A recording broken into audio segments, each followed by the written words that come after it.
The bitter taste of almond-scented arsenic still burns the back of my throat.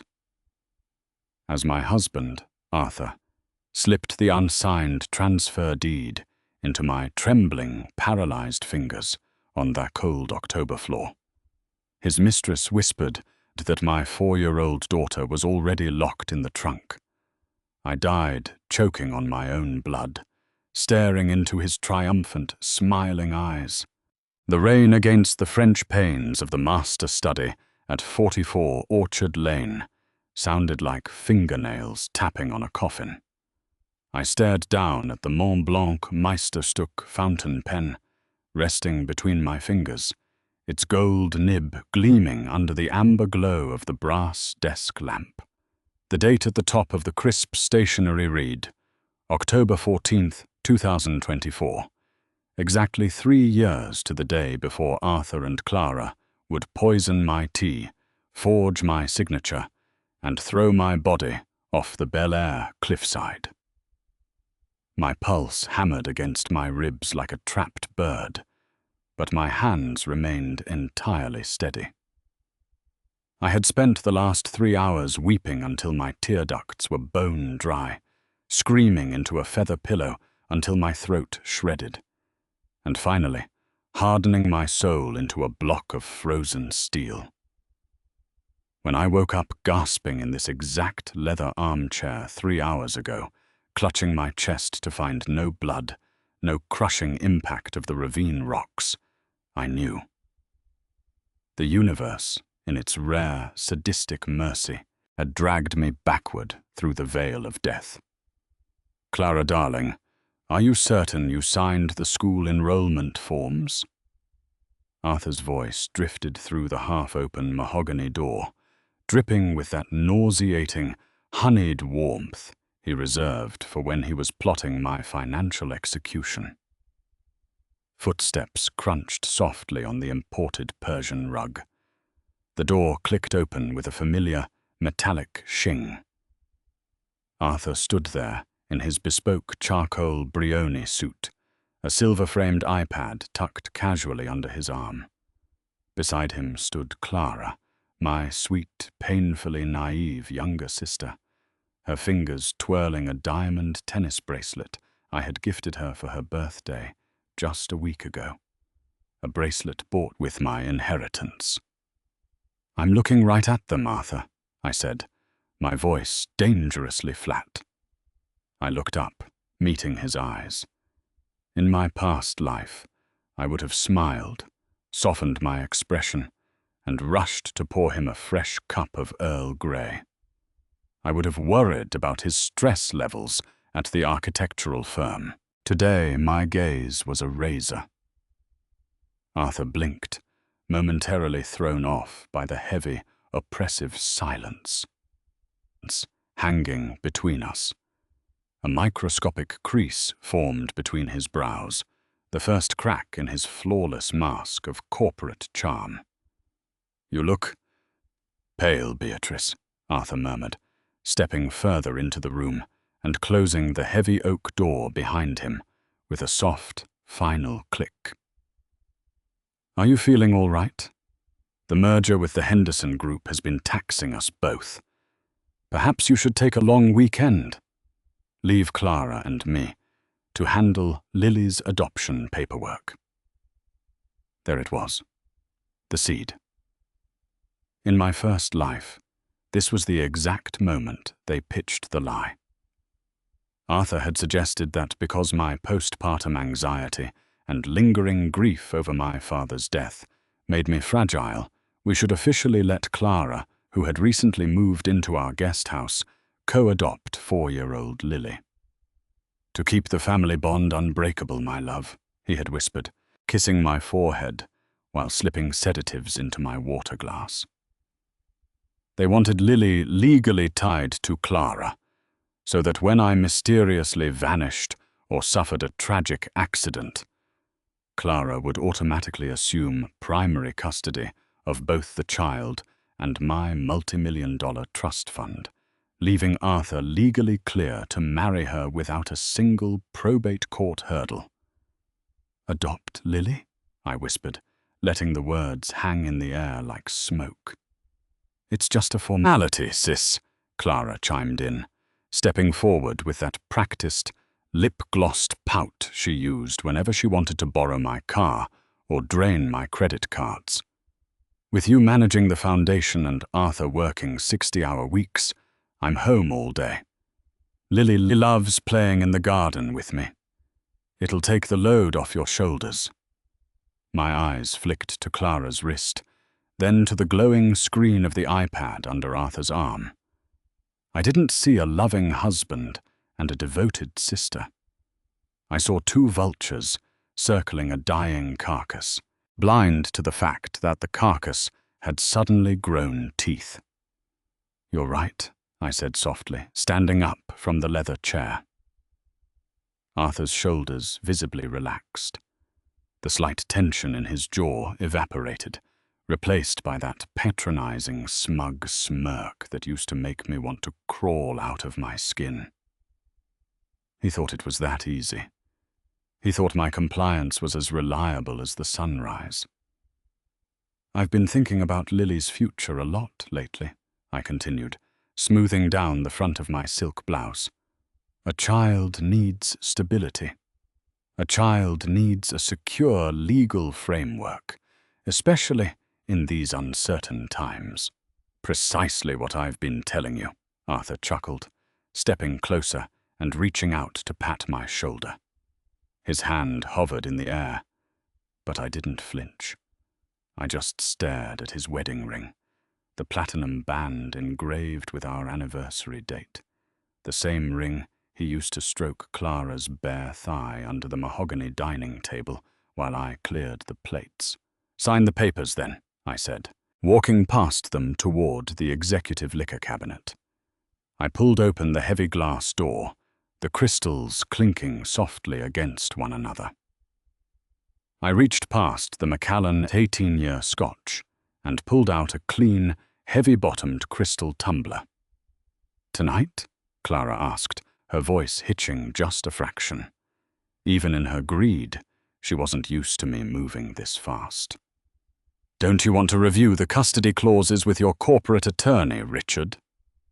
Richard is expensive, and as you frequently remind me, Clara, family trusts should stay within the family, I replied smoothly, pouring 2 fingers of amber liquid into the glass, not for myself, but to maintain the theatre. Besides, why involve lawyers when we trust each other so completely? Arthur's eyes narrowed slightly. A bead of sweat caught the harsh overhead light, sliding down the side of his temple before getting lost in his immaculate sideburns. He didn't like it when I took initiative. In the past, he preferred me docile, confused, and constantly second-guessing my own memory. Here, Arthur said, setting the iPad down on the mahogany desk with a sharp thud. He tapped the glass screen, bringing up the digital adoption and guardianship transfer contract. Page 14, Section 9. That's where you sign over primary co-guardianship rights to Clara in the event of your incapacitation or voluntary relinquishment. Incapacitation. The word echoed in my skull, carrying the phantom stench of arsenic and hospital bleach. Incapacitation, I repeated, tasting the word on my tongue like a bitter pill.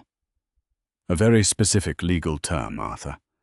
What happens if I'm not incapacitated? What happens if I'm standing right here, fully conscious, watching every single move you make? Arthur let out a forced, nervous laugh that bounced off the high ceiling. What a morbid thing to say, Beatrice. You've been reading too many psychological thrillers. Just sign it so we can put this to bed. The notary arrives at 9 tomorrow morning. The digital ink on the modified contract dried by 11:15 p.m. As soon as Arthur and Clara retreated to the guest wing, believing they had secured half the kingdom while making a minor administrative concession, I slipped down the curved wrought-iron staircase into the basement archives. The air down here smelled of damp concrete, old cardboard, and the faint metallic tang of the electrical breaker box. This was where my father, a meticulous man who had built our logistics empire from a single truck in 1985, kept his old physical ledgers and analog security tapes before everything went cloud-based. My 4-year-old daughter, Lily, was fast asleep upstairs in her pink canopy bed, clutching her worn-out stuffed rabbit. In my past life, I had been so consumed by gaslighting and marital exhaustion that I never noticed the subtle signs, the way Clara spoke to Lily in hushed, menacing tones when my back was turned, or the way Arthur treated our daughter like an inconvenient collateral asset. But Lily had something neither Arthur nor Clara ever suspected. She had my father's photographic memory. At 4 years old, Lily could look at a room once and recall every object, every book title, every whispered conversation, verbatim. In my first life, when I was lying paralyzed on the floor, my final shattering realization wasn't just that my husband and sister were murderers. It was that Lily had been sitting in the walk-in hallway closet, watching through the louvered doors as Arthur poured the white powder into my teacup.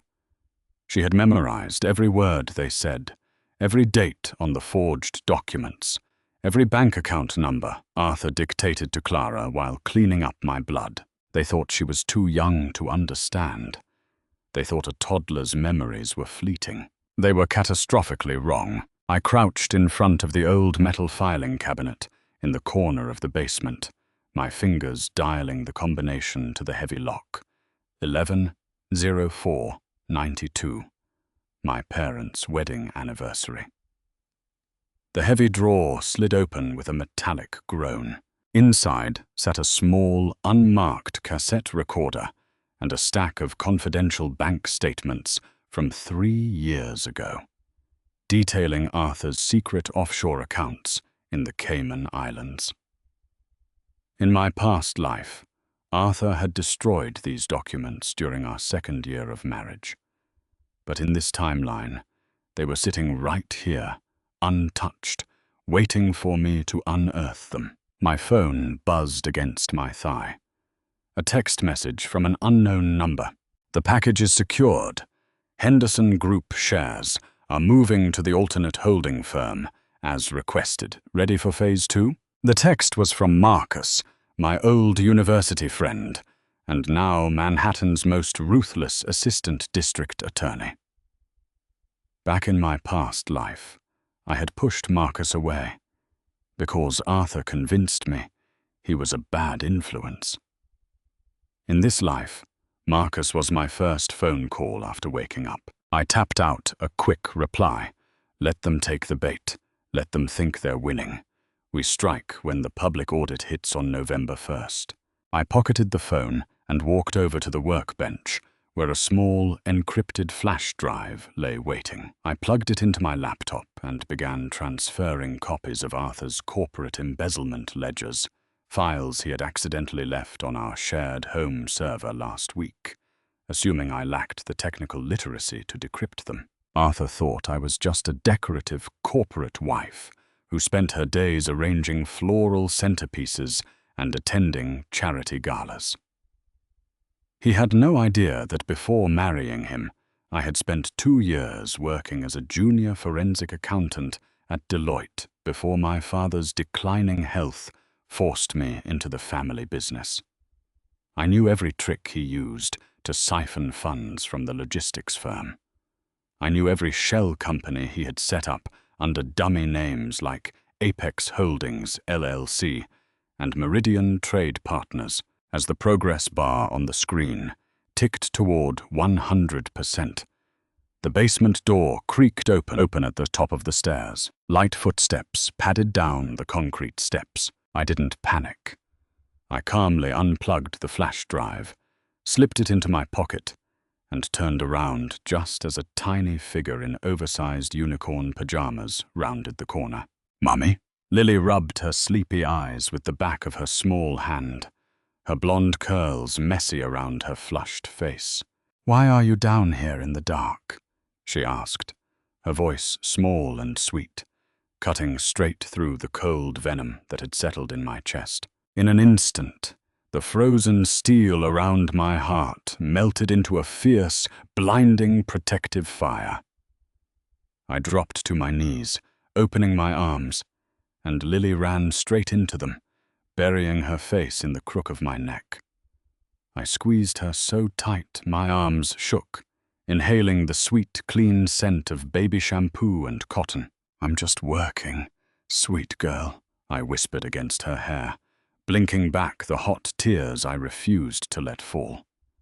"Mummy is just making sure nobody ever takes us away from our home." Lily pulled back, tilting her head with an eerie, quiet maturity that defied her 4 years. Her hazel eyes, the exact shade of my father's, mirrored the amber light of the desk lamp. "Uncle Arthur is loud," Lily whispered conspiratorially, leaning in close to my ear. "He talks on the black phone in the garage when you're sleeping. He tells Aunt Clara that the old bitch, that's what he calls you when you're not listening. Mummy, we'll sign everything soon, and then we're going to live in a big castle in Florida." My breath hitched.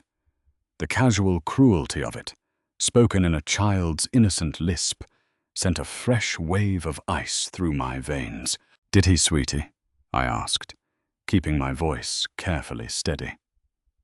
"Do you remember what numbers he said on the black phone?" Lily blinked twice, her brow furrowing in concentration as her photographic memory retrieved the data stored away in her pristine young mind. "Account number 4780/B, Lily recited clearly, rattling off a 9-digit routing code and a Swiss bank identifier without missing a beat.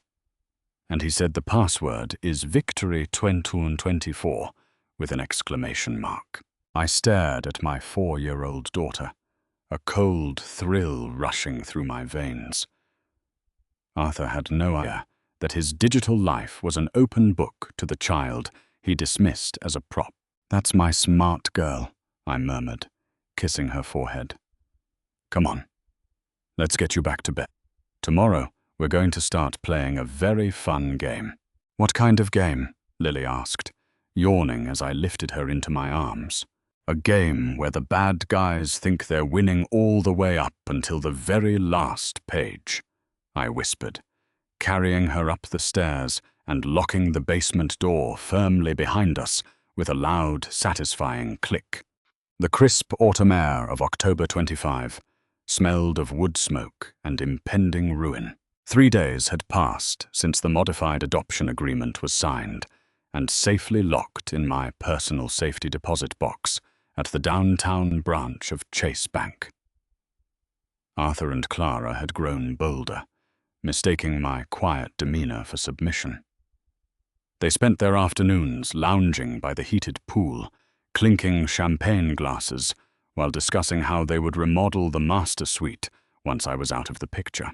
They didn't know that every glass of champagne they drank was being billed to a secondary corporate account that was currently flagged by the IRS. I sat at the mahogany dining table, reviewing the quarterly financial audit reports Marcus had covertly couriered to my office. The numbers were devastating. Arthur hadn't just been siphoning operational funds from the logistics firm. He had been using company assets as collateral for private high-stakes poker games run by a notorious syndicate operating out of an industrial warehouse on Pier 42. The front door swung open with a loud bang. "Beatrice, where are you?" Arthur's voice echoed through the foyer, sharp and frantic. The polished corporate veneer was completely gone, replaced by the ragged, sweating panic of a cornered animal. Footsteps pounded across the hardwood floor, and a second later, Arthur burst into the dining room, his tie loosened, his hair disheveled, and his face the color of wet chalk. Clara trailed close behind him, her hands trembling as she clutched her phone like a lifeline. "Arthur, what is the meaning of this?" I asked, not bothering to look up from my documents as I slowly turned a page. "Don't play games with me, Beatrice," Arthur roared, slamming both palms down onto the mahogany table so hard the crystal water pitcher rattled. His breathing came in ragged, shallow gasps, and the sweet peppermint mouthwash scent was entirely overpowered by the sour stench of stale sweat and pure terror. "Look at this." He shoved his iPad directly into my face, the screen flashing with an urgent email notification from the board of directors. Urgent notice of internal investigation and asset freeze. Apex Holdings, LLC and associated accounts. The board received an anonymous forensic audit this morning, Arthur stammered, his voice cracking into an undignified squeak. Every single ledger, every offshore transfer, every tax evasion loophole. It's all laid out in black and white. The federal prosecutor's office just issued a subpoena for my arrest. I slowly lowered my cup of black coffee, deliberately setting it down on the saucer with a soft, delicate clink. I raised my eyes to meet his bloodshot, terrified gaze. "An audit?" I murmured, tilting my head with faux innocence. "How terrible for you, darling. Did you accidentally misplace a few $1 million in your sleep?" "You—" Arthur pointed a trembling, manicured finger directly at my face, his eyes bulging. "You did this. You set me up. That audit. It uses the exact forensic accounting format you used back at Deloitte before we were married." "Me?" I let out a low, cold laugh that sent a visible shiver down his spine. I stood up slowly from my chair, smoothing down my tailored wool skirt, and walked around the table until I was standing mere inches away from him. "Arthur, remember 3 years ago, or rather, in another lifetime, when you told me that a wife should never meddle in her husband's business affairs?" I whispered, my voice dropping an octave into a low, menacing register.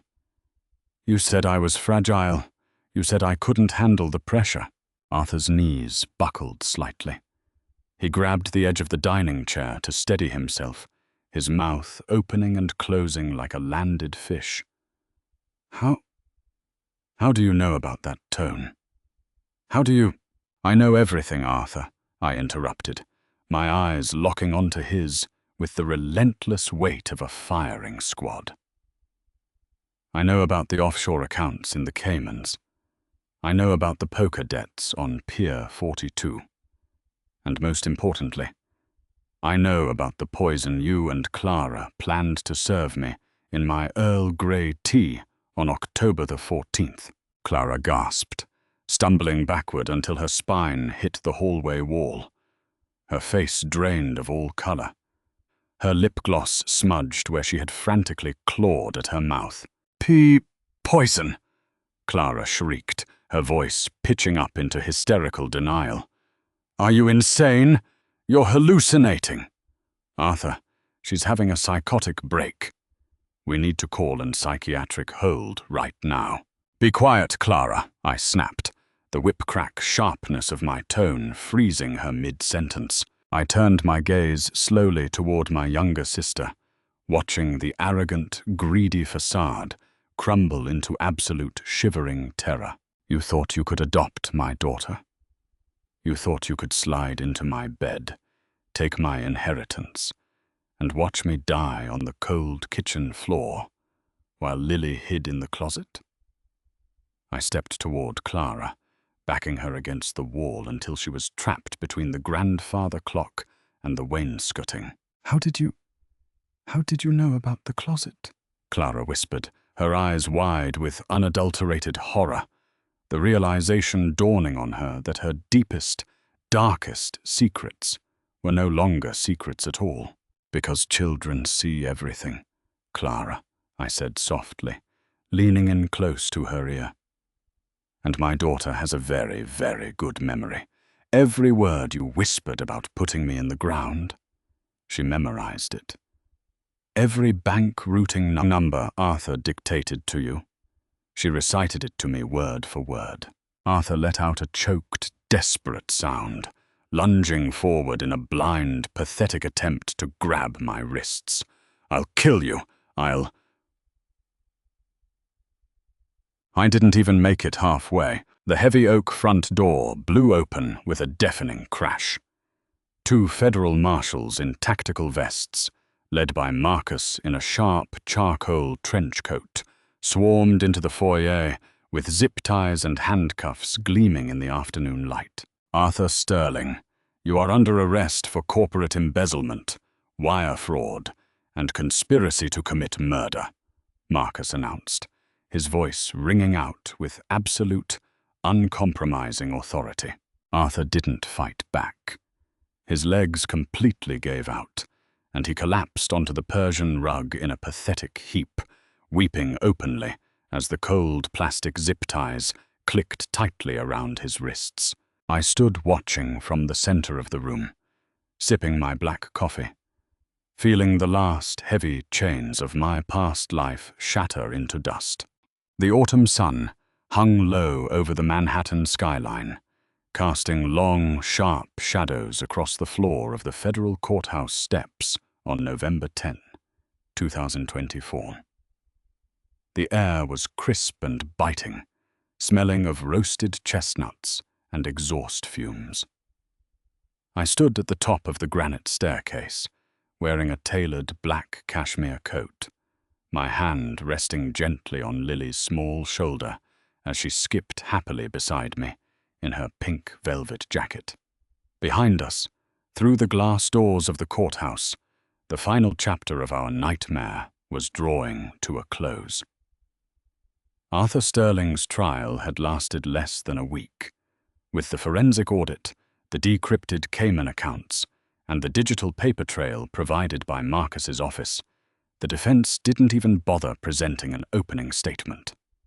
The judge threw the book at him. 25 years to life without parole for corporate fraud, conspiracy, and attempted premeditated murder. His corporate empire was liquidated down to the last paperclip, every penny redirected back into our family trust.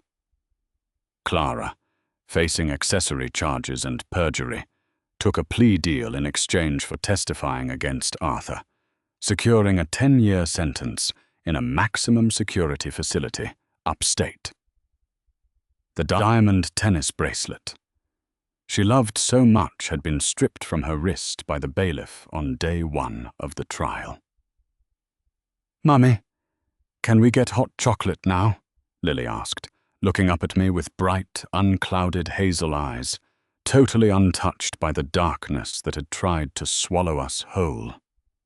"We can get all the hot chocolate you want, my love," I smiled, kneeling down to adjust her scarf, my hands entirely steady, warm and free.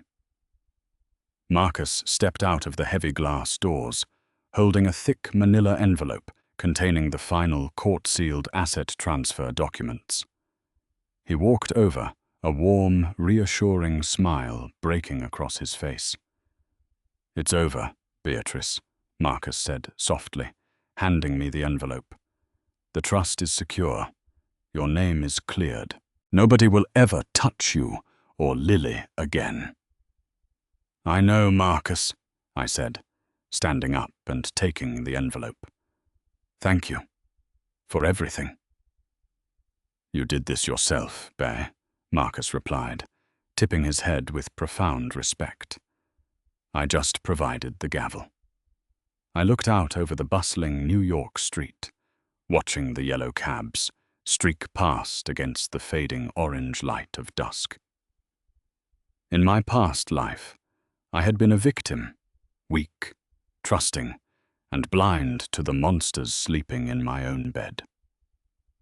In this life, I was the architect of my own survival, the executioner of my own justice, and the eternal protector of my daughter's future. The door of the past was locked, bolted, and thrown into the sea. Part 4 continued. Marcus lingered for a moment longer on the granite steps, his fingers tapping against the edge of his leather portfolio as the distant sirens of a prisoner transport van wailed somewhere down Foley Square. The sound was harsh, metallic, and final, the exact pitch of a cell door sliding shut on a man who once believed he was untouchable. "There's one more thing you should know before the press conference starts downstairs," Marcus said, his voice dropping into a guarded professional register that immediately set my nerves on edge. I turned my gaze away from the bustling traffic, my hand tightening instinctively around Lily's shoulder. "What is it, Marcus? I thought every shoe had dropped." "Arthur is facing 25 years, and Clara is locked in holding." "Arthur was never operating alone," Marcus murmured, glancing over his shoulder to ensure the courthouse security guards were out of earshot. He pulled a folded, water-stained manila folder from his briefcase and handed it to me. "When federal marshals raided his auxiliary office in Queens yesterday morning, they didn't just find personal ledgers. They found an unexecuted power of attorney dated back to the week before your father passed away." The cold, crisp air of November suddenly felt like dry ice against my lungs. "A power of attorney," I repeated, my voice dropping into that familiar, frozen steel register. "My father's estate was settled years ago. Everything was explicitly left to me under strict family trust guidelines." "Not according to this document," Marcus said grimly. "It bears your father's signature, notarized by a disgraced attorney named Harrison Vance, who mysteriously vanished from the State Bar Association back in 2021. According to this paperwork, Arthur wasn't just siphoning money from the logistics firm. He was actively preparing to institutionalize you on grounds of manufactured mental instability, using a forged medical diagnosis, which would legally strip you of your majority voting shares in the parent company." My mind raced backward through the timeline of my father's final months. I remembered the heavy, suffocating scent of hospital antiseptics, the constant stream of legal documents. Arthur insisted my father sign while he was heavily medicated on morphine, and the way Arthur always volunteered to handle the estate filings alone, while I sat by my father's bedside, weeping. They hadn't just planned to murder me 3 years into our marriage. Their conspiracy spanned back to the very foundation of my inheritance. Arthur had been laying the groundwork to steal my birthright before we even exchanged wedding vows at St. Jude's Cathedral. "Where is Harrison Vance now?" I asked, my voice terrifyingly calm, though my pulse hammered against my ribs like a trapped animal. "Nobody knows," Marcus replied, shaking his head. "Federal immigration records show he boarded a flight to Zurich 3 years ago under an alias, funded by a wire transfer originating from an account tied directly to Arthur's brother, Julian." Julian. The name hit me like a physical blow. In my past life, Julian Sterling was the charming, distant brother-in-law who lived in London, occasionally flying in for holidays with expensive bottles of vintage Bordeaux and polite aristocratic smiles. He had never lived with us, never partaken in the daily gaslighting, and had always played the role of the successful, detached investment banker, living safely across the Atlantic. Except Julian hadn't been detached at all. Julian was the silent partner in the offshore accounts, I whispered, the second major twist clicking into place with the terrifying precision of a master lock. He wasn't just a visiting guest. He was the one managing the laundered funds through his Swiss brokerage firm.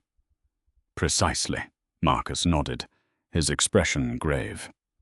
"An Interpol red notice has already been issued, but extradition from Switzerland is notoriously complex." Legally speaking, until Julian steps foot on US soil or attempts to access those frozen assets, our hands are tied regarding his direct criminal indictment. Lily tugged softly on the hem of my cashmere coat, looking up with wide, questioning eyes. Mummy, why is that man talking about Uncle Julian? Is Julian a bad guy too? I looked down at my daughter, a fierce, protective wave washing away the momentary shock. My second chance wasn't a gift from the heavens. It was a weapon I forged from my own ashes. If this story of ultimate justice made your heart race, hit that like button to celebrate how the villains finally got what they deserved. Share this with someone who needs to know. It's never too late to reclaim your power, and subscribe right now so you never miss my next rebirth story.